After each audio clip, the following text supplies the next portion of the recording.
Le succès massif, la richesse obscène et le pouvoir magnétique ne s'obtiennent pas en étant un saint puritain. Ils s'obtiennent en intégrant ton ombre et en la mettant au service de ta volonté. Ce que tu es sur le point d'entendre, ce sont les lois de l'alchimie mentale. Tu vas apprendre que la langue n'est pas un organe musculaire, mais une baguette magique qui décrète la vie ou la mort. Tu vas apprendre que l'or n'est pas un métal, mais une fréquence vibratoire qui répond à l'autorité, non à la nécessité. Et tu vas apprendre le secret de l'anneau de Salomon. Tu vas découvrir le sceau qui ferme ton esprit aux influences extérieures et t'accorde une souveraineté absolue sur ton royaume. Je t'avertis, cette connaissance a un prix. Le prix en est l'innocence. Tu ne pourras plus jamais blâmer tes parents, le gouvernement ou l'économie pour ta situation. En revêtant la couronne, tu assumes un pouvoir total. Tu assumes une responsabilité totale envers ton univers. Si ton royaume est un désastre, c'est parce que tu es un mauvais roi. Si ton royaume est glorieux, c'est parce que tu as ordonné le chaos. Dépouille-toi de tes croyances limitantes. Retire les sandales de la fausse humilité.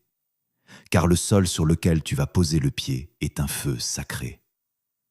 Le roi a dormi dans sa crypte bien trop longtemps. Il est temps de briser le sceau. Il est temps de lire le grimoire. Réclame le trône qui t'appartient de droit divin et commande les forces qui tissent la trame de ton existence. L'ère des moutons est révolue. Le règne de l'esprit souverain commence ici et maintenant. Chapitre 1. Le trône mental. Nul ne règne au dehors s'il ne règne au dedans. Écoute la vérité que les prêtres ont dissimulée derrière l'encens. Un homme peut conquérir 1000 cités.